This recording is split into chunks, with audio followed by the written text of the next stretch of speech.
You have not met this gentleman yet. That is David Stokes. He is our street superintendent in charge of all things streets, traffic, equipment maintenance.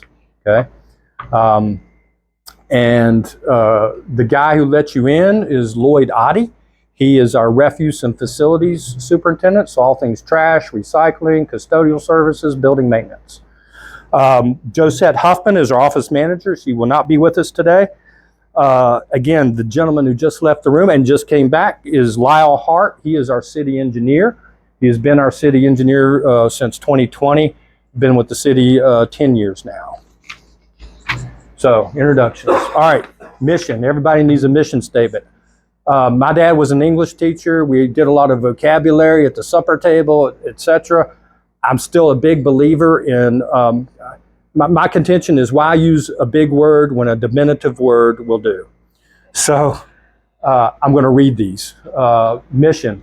The Department of Public Works team of dedicated professionals provides essential services necessary to sustain public infrastructure for the residents of Staunton, enhancing the quality for all.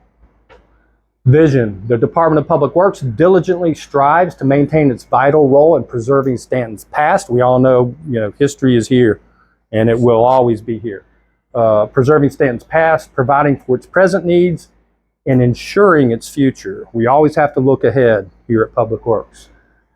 We'll talk about how we're organized at a glance. We are the city's largest operational department with over 100 employees. That's both full-time and part-time.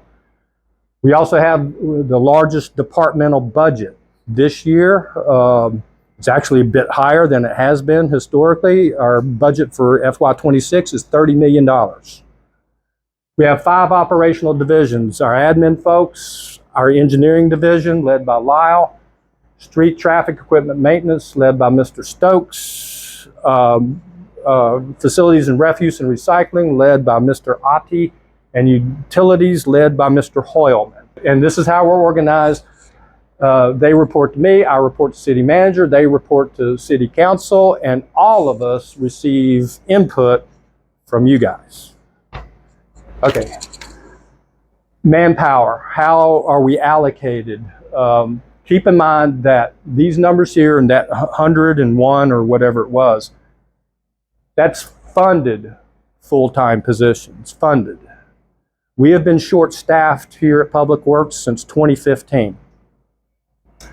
And normally, if we were full-staffed, the allocation would be something like this. Admin, that's myself, our office manager, and a full-time person up front. Engineering, Lyle has 5 folks. David has 24. These are pretty split pretty evenly. Lots of folks. But here I wanted to emphasize that we're hiring. If you know some folks, we are open for business. The trouble is these days, in my opinion, is no one wants to grow up saying, or no one grows up saying, I want to be a ditch digger.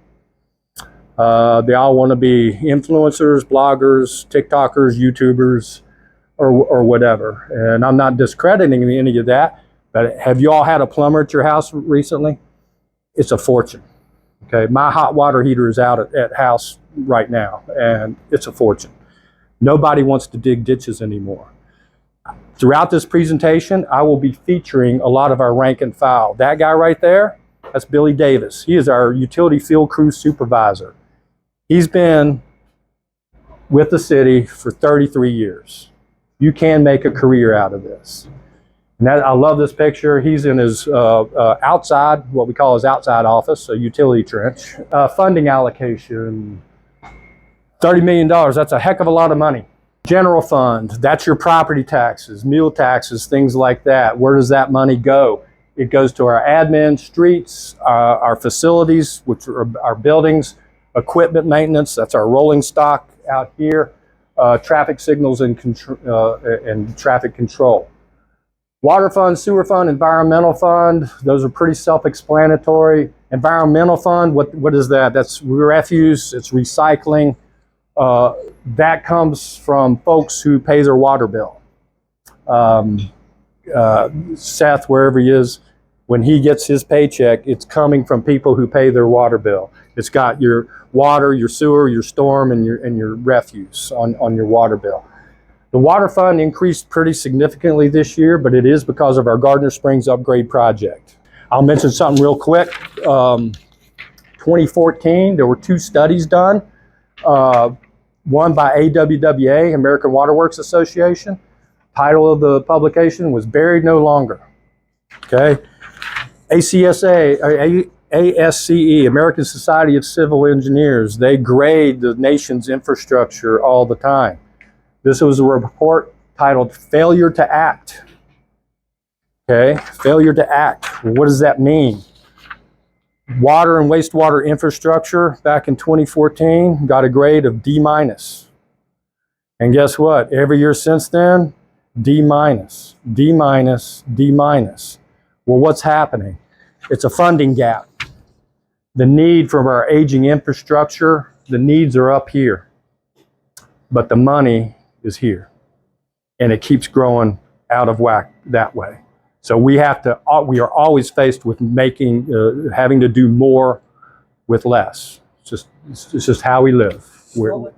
Pipes and pumps don't last forever, and cities grow. Our city's growing. It's difficult to keep up. We do the best we can with what we got. We have to prioritize. We also have to value engineer. All right, we can't afford this right now. I don't think there's an end in sight. To be blunt and straightforward. I'm going to go division by division. Administration division, led by Josette Huffman, our office manager, new office manager. What you will find here, we have had a wholesale changeover here at Public Works. Every managerial position, supervisory position, from director all the way down to supervisor level has changed in the past 2 years. That's through terminations, retirements, and people moving in a different direction. We are a service-oriented organization.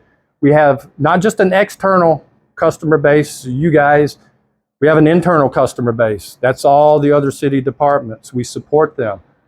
We get over 5,000 service requests a year. That's a guesstimate. We have a new software that we're going to be putting in place soon that we will actually get it. By this time next year, we will have a calculated number. We are a 24/7, 365 organization. We don't quit at quitting time. Just earlier today, while you all were up there, our on-call folks came in because we had a sewer call. So things happen after we all go home, but it doesn't mean our work stops. We impact every citizen, every day, everywhere. From the time you get up and turn on your faucet, take your shower, and then you flush the toilet. We supply you with the clean water. We take your dirty water away. You roll out your trash can. We pick up whatever it is that you're throwing away. We get rid of it for you so you don't have to. You climb in your car. You drive down the street on a paved road. You have to stop at a traffic signal or a stop sign. There's nothing in your life that we don't impact. And that's every day. Here's something I'm a little proud of, but it's not well known. Public Works is a first responder. In 2003, then President George W. Bush recognized at the federal level that Public Works is a first responder. That was in the aftermath of the 911. It was Public Works that was in contractors who were doing a lot of the cleanup. So in Executive Order number 8 or something like that, he recognized Public Works as a true first responder. That's not to take anything away from our true first responders, PD and fire department. Only difference is they have the blue lights, they have the red lights. That means they can speed to the site or the scene. We have yellow lights and have to go the speed limit. Since that time, 2 states have recognized at the state level that Public Works is a first responder.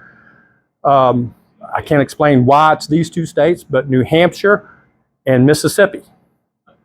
So I'm a little disappointed that Virginia is somewhere stalled. Maybe it'll make its way through it.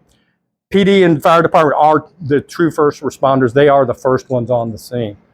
But the motto, and this is the American Public Works Association emblem for Public Works being a first responder, and their motto is, and this is true, quick to respond. So we're not stealing the thunder from PD and FD. We're quick to respond, but we're always the last to leave. You know, PD, they'll set up their cones and everything. Okay, you guys got it. And we clean up the mess or fix it. I'll go next to the engineering division. Lyle Hart, city engineer. He has an engineering staff, city engineer, senior project manager, transportation manager. That's new. There's a lot of VDOT activity happening here, a lot of transportation stuff. We had a need to get someone in dedicated to that position. We've done that. Construction manager and special projects owners representative. He's a very special fellow. His name is John Keene. He's a guy that gets things built. His current assignment is the JDR. He also helped with Staunton Crossing and the demolition of all the old Western State buildings. And throughout this presentation, I'm going to feature some of our rank and file folks, because it's not me, it's not Seth, it's not Lyle, it's not Lloyd, it's not David. It's the rank and file that are out there to get things done. So on that previous slide, that was Michael Faulkner. He was Lyle's senior project manager. There he is. What do? Again, interest of time, they do a whole lot. Okay, projects galore. I'll sum it up this way. Engineering takes projects from conception to completion. That's the JDR. Roll with it. What's underway right now? Again, a whole bunch of stuff. Okay, Gardner Springs pump station upgrade. I'll touch on that later on. Juvenile JDR courthouse. Picture. That's the inside of our new pump house at Gardner Springs. New piping, new valves, new pumps, new motors, a whole bunch of neat stuff. Staunton Crossing water and sewer extensions. There's the concrete. Eventually there's going to be a big tank up here holding 1 million gallons worth of water. Gypsy Hill, y'all got some of the pool house, y'all got that last week. Storm tunnel and repairs. A lot of these projects are planned. They really are, but some are not. So we went into the tunnel. The original intent was for flood resiliency. We had the floods in August of 2020. It's devastating, bad news. What can we do as a city to help improve that situation? What are our options? Do we clean out the tunnel? We expand it? What do we do? Sent some professionals in there, including a professional structural engineer who looked up. Not good. So sometimes these projects find us instead of us finding them. So that's what's here at the upper right. Bad news, we are well on our way to fixing that. Lyle has been running roughshod over that all along with our consultant. Where we are right now, we have a completed set of a design to fix a portion. The initial, we had to split this thing into pieces parts. The first priority was to get the streets repaired. Johnson, Byers, and over here at New Street. That's where our focus is right now. We'll come back and revisit the parking area portion of the wharf, but we got to get the streets opened up and get them safe. No one I've talked to can ever remember anyone going in and doing a structural evaluation of that tunnel. So I'm glad we found it before disaster happened. So it is what it is. We found it, we got to fix it. Whole bunch of other projects. Uniontown, Edgewood sidewalk coming in Uniontown. A lot of our stuff is VDOT projects. A lot of subdivisions going in by private developers. Lyle and his crew, they have to inspect that stuff. Okay, so we're talking Old South, Bells Creek, Carsbrook, you name it. Roll with it. Okay, moving on. Streets and Traffic Division. David Stokes is our superintendent. You see 2 dates up here for him. We used to be separated. We had a traffic division and a streets division. David, all along since 2019, has been the traffic superintendent. Last year, I combined them all into one. It just made sense, and trying to develop some efficiency of our operations. So David is now in charge of all things streets and traffic. I'm going to focus in on all the different things, starting with streets. Our streets, 1 supervisor and 10 people. That's what's taking care of your streets. What do? maintain and repair streets, curbs, sidewalks, rights of way, and storm drainage system. But it's more than that. It's the services we provide. The services, you can see it: snow and ice removal, storm response, leaf collection, heavy and trash brush pickup that we just completed, second round for the year. Leaf collection, unfortunately, it's going to start sooner than we want it to, just because the leaves have already started falling. Don't know when we'll get to that, but you can see a lot of this work is seasonal, and we just go roll with it, so season to season to season. So this is our leaf crew in action from last year. This was a mudslide on Richmond Avenue from a few years back. This is guys rebuilding a sidewalk down on Johnson Street, and of course, snow plowing. And one of the services, everybody's favorite, street closures. So we don't want you to get there easily. We want to route you all over town. Streets, they got to cover a lot of ground. I'm going to talk quickly about size. Our city is 20 square miles. Within that 20 square miles, 380 lane miles of eligible streets, 9 lane miles of ineligible streets. What is the difference? Eligible, we get refunded. That's your state taxes at work. We get reimbursed from VDOT. Some of the smaller streets that don't meet that VDOT criteria, that's the ineligible streets. This may amaze you: 32 bridges that we're responsible for throughout the city. That's a bunch. You can think of some of the big ones, the one going over the railroad tracks at Richmond Avenue. But believe it or not, the little bridge on Lewis as you turn off at Churchville, the creek, that's a bridge. We have to get those inspected every 2 years. And of course, we have to maintain them. Here's what I wanted to feature on this side: growth. 45 years ago, we had 193 lane miles and 518 acres of right-of-way. It's almost 100% increase in our lane miles. Now, that first number is from 1980. Our last major annexation was 1986, so we inherited a lot of lane miles through that. But we've also grown. New streets, Lacey B. King, a lot of the subdivision streets. Big increases. And here's the kicker: no increase in manpower. What I'd like to ask for is patience. No increase in manpower. During a snow event, we got to cover 380 lane miles. I can assure you, we will get your street plowed. We will get your leaves picked up, but not as fast as it was 10 years ago. Our snow policy, we're here until it's over. We're here until we see pavement. If that means 24 hours, it means 24 hours. If it means 48, we're here. 72, we're here. That's why in this break room, we have stoves, refrigerators, everything. Because while the guys are out plowing, it's us guys in here, we're cooking. We're feeding our guys, okay?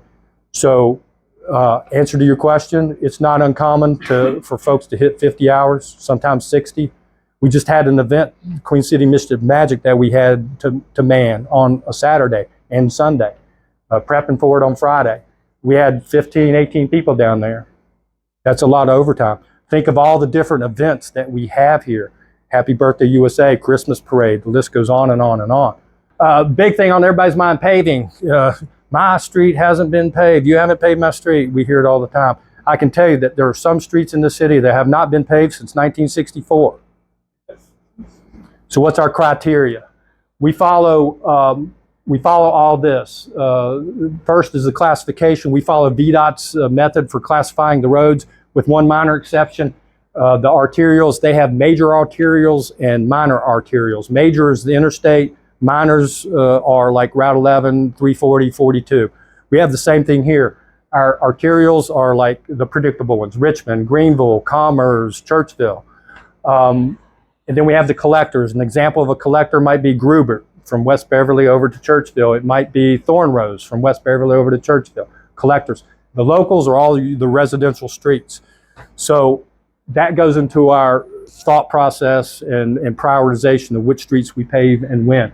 Volume. Predictably, Richmond and Greenville, a lot heavier traffic than, I don't know, Ridgemont. Loading. Does that street carry tractor trailer traffic? If so, how much, how often, as opposed to a residential street? And then condition, age, construction, rideability. How many times has Columbia Gas come into town, or we ourselves have put in new services, water and sewer? We tear up the streets. Dominion, Glow Fiber, it doesn't matter. whoever it is, we tear them up. And so the rideability counts. How many utility cuts do you have to cross before it jars your neck? So we have, that all goes into what we call pavement condition analysis. And that's what we use to prioritize which streets we pave and when. And we only have so much money to work with each year. It's not a set amount. It varies year by year. Another area in streets and traffic is what we call the shops. That's maintaining all of our equipment. This is Brad Ingram, one of our mechanics. They have a supervisor, 3 mechanics, and 1 parts clerk. We maintain 225 pieces of rolling stock, 450 pieces of equipment. That's a lot. And this is some numbers I'm happy with. We have structured our vehicle purchases, spread it out a little bit more, so we're always replacing something. So we're not hit with any big cost. In the process of doing that, both these used to be double-digit numbers, the average age of both our vehicles and equipment. We've been able to knock that down. That's going to lengthen the service life of what we do. Parking, 2 garages, you know what they are, Johnson New Street, 7 lots, Hardy lot, RMA lot, and then 769 spaces on street, actually dedicated marked spots on street. Traffic signals and traffic control. Jason Byram, his office away from here is actually in the bucket itself. He's the guy up in the air working on the traffic signals. 48 signalized intersections in the city. Video detection at 28 of those intersections, timing devices for the others. Emergency preemption, that's your fire department, police department, rescue squad. They have the ability to turn it green for them and red for everybody else at 20 intersections. We're working towards getting adaptive traffic control systems, primarily focused on Richmond and Greenville. What is adaptive traffic control? You've been in the county and see the little yellow flashing arrow that lets you turn left without having to wait for something. That's just one example of an adaptive traffic control.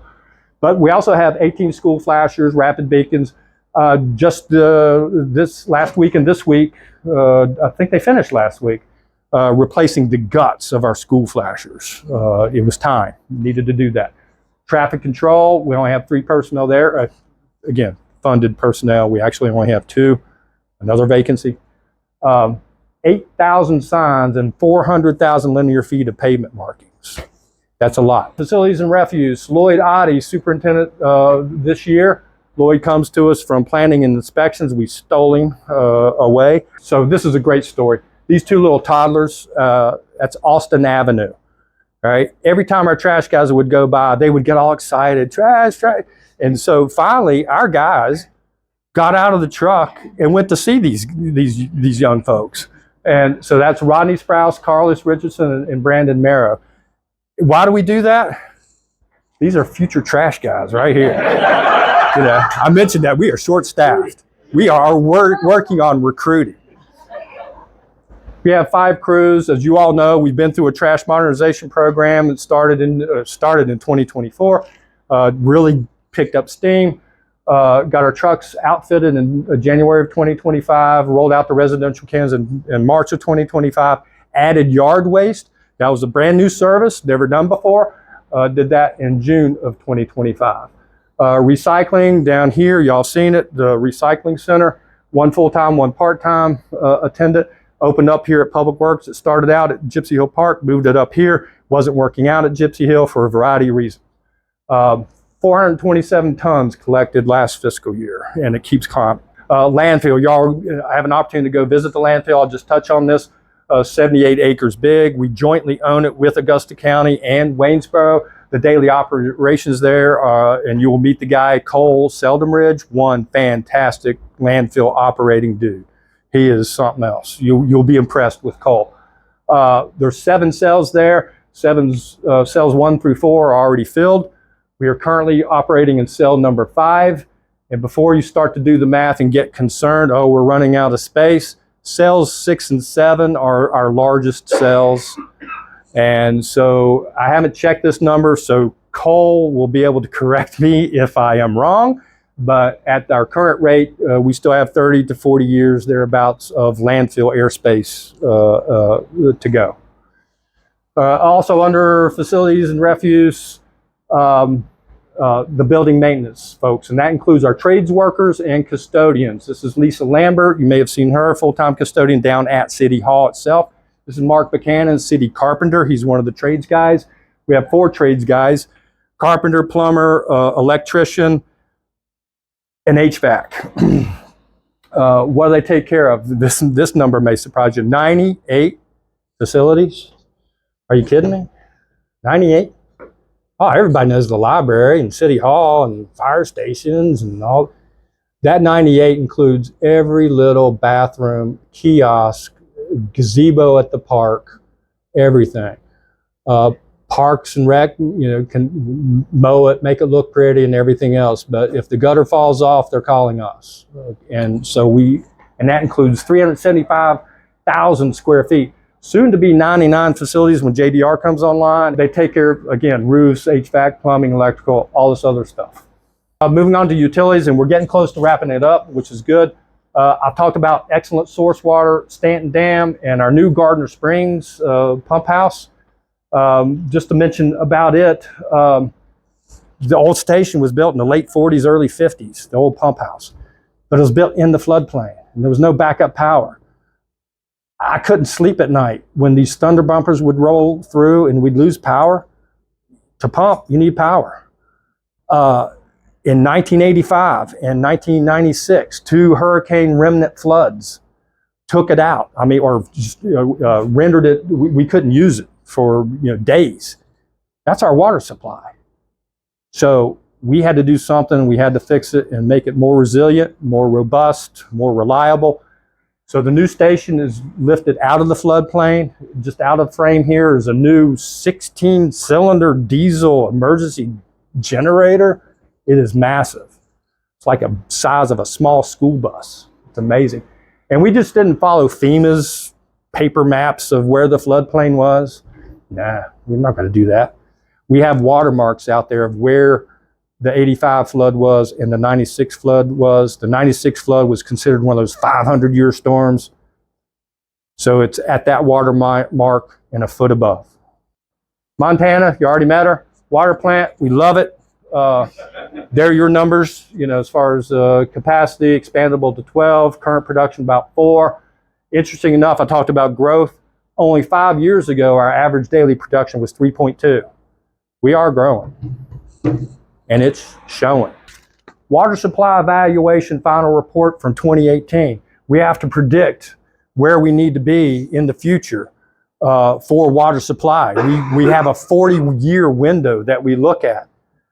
Initially, this was stagnant growth, 20 years of next to nothing. It's not that way anymore. We are climbing pretty rapidly, as evidenced by how much water we're actually putting out. We have an agreement. What's not on the slide is we have an agreement with Augusta County.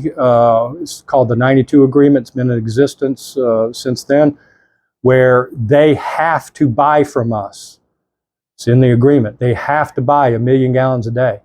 And they can buy up to 3 million gallons a day. Okay? That's good revenue for us.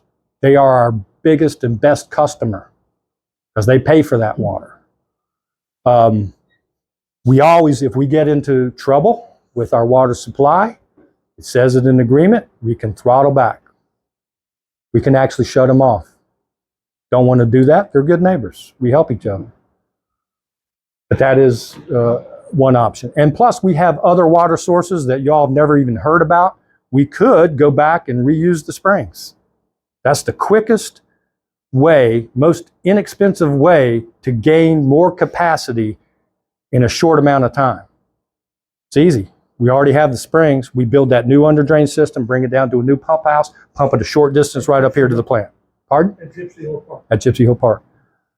The last time that those springs were studied as far as capacity goes, 700,000 gallons a day. So it's not that great, and it's susceptible to drought conditions. So during a drought situation, we'd be lucky to get 200,000 gallons. So a lot of money to be spent for little gain. But we actually already own something called Cave Spring. I don't know if anybody knows about Cave Spring. It is out west of Churchville. Someone deeded over to the city a spring. its capacity is probably also around 750,000. Trouble is it's going to be hard to develop.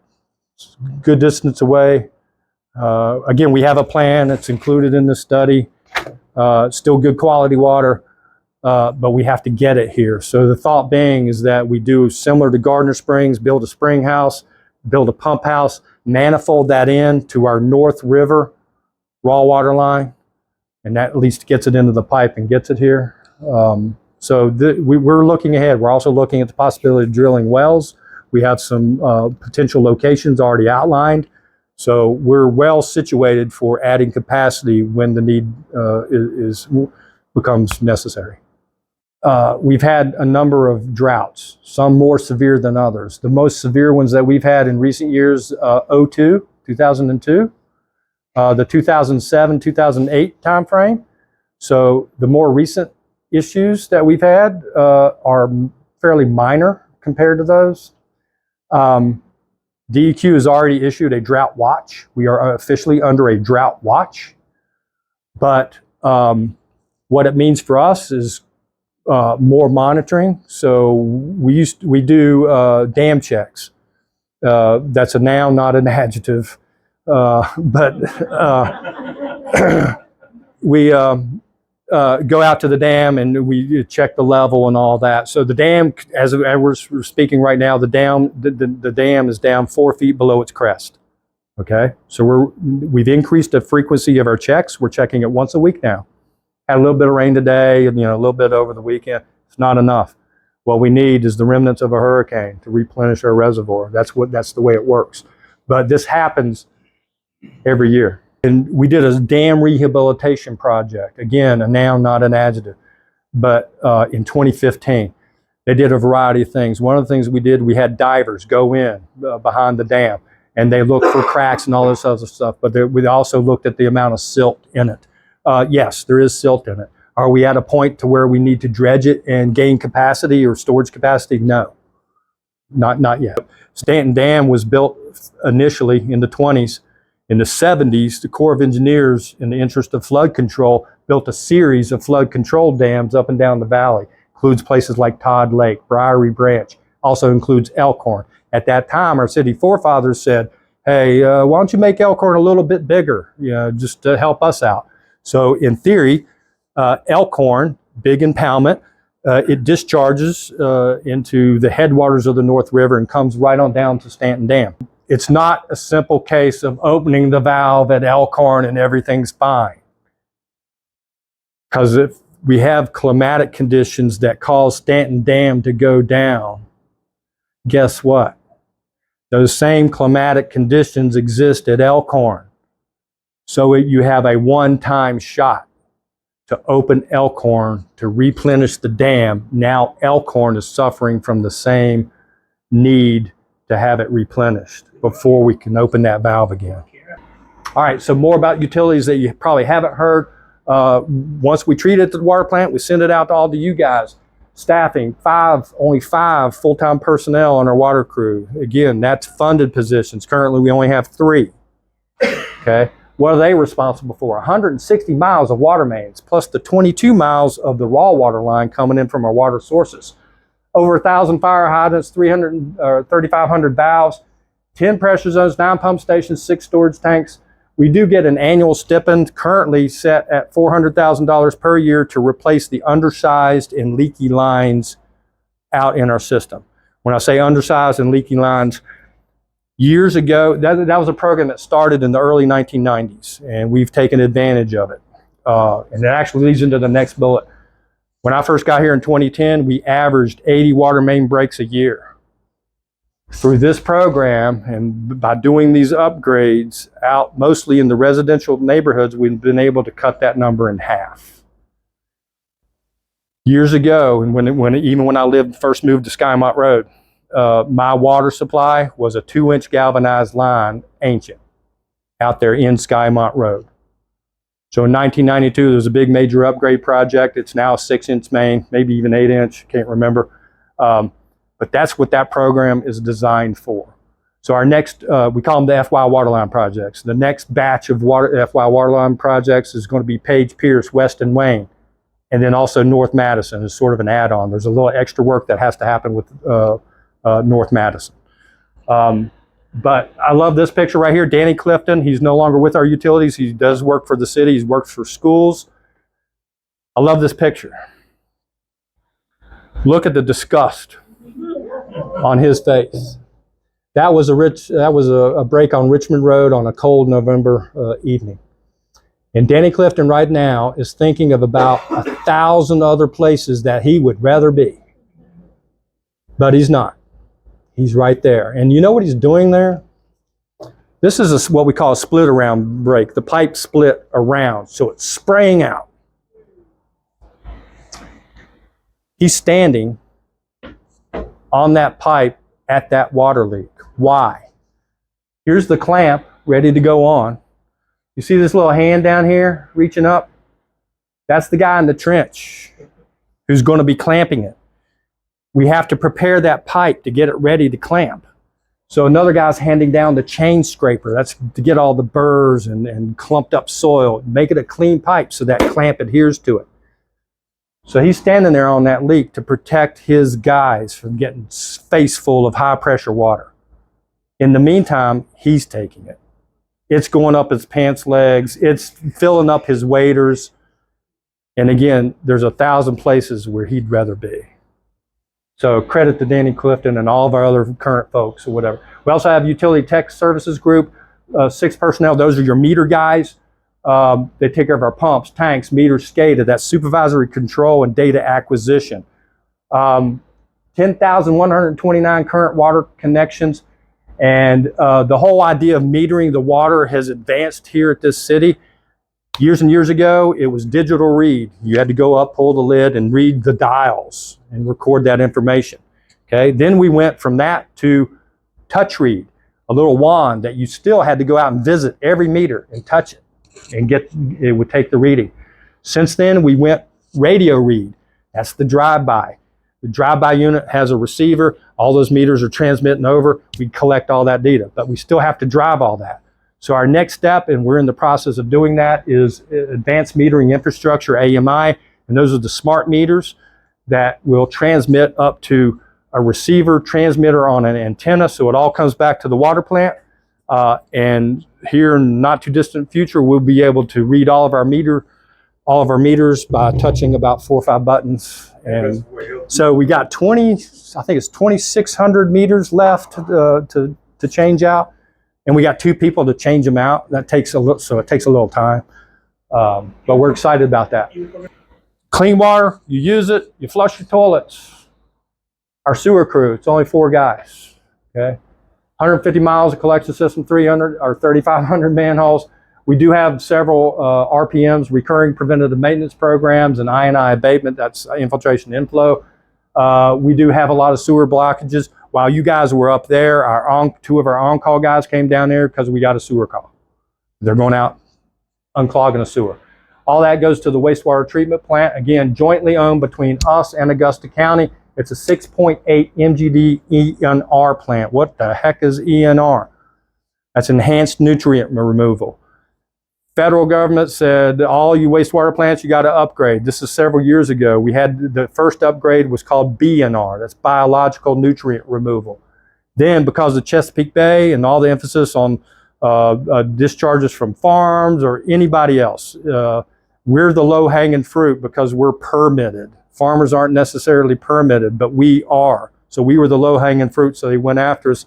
Enhanced nutrient removal means that we have to treat the wastewater to extraordinary levels for both phosphorus and nitrogen. So happy to say we are meeting all those permit limits. Operations are by Augusta Water. We own 80% of it, which is 4.9 MGD, and our current average is somewhere around 3 MGD. Again, sewer crew leader is Will Davis in his exterior office in another trench. And I think that's it.